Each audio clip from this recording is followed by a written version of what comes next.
біреулер өскеменнен деп жылап отыр.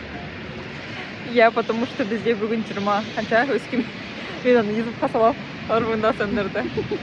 Бізде бүгін Өскеменде неше градус болды? 27 градус болды, ал мында Астанада қазір минус емес. 8 градус па какой-то сондай болды. Қазір вообще, наверное, 5 градус қана шығар. Біз деген ісіп қалдық, ужасно суық.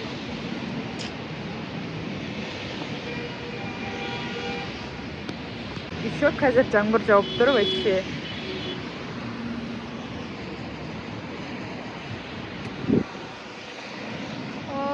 Суық, жаңбыр жауып тұр еще вот.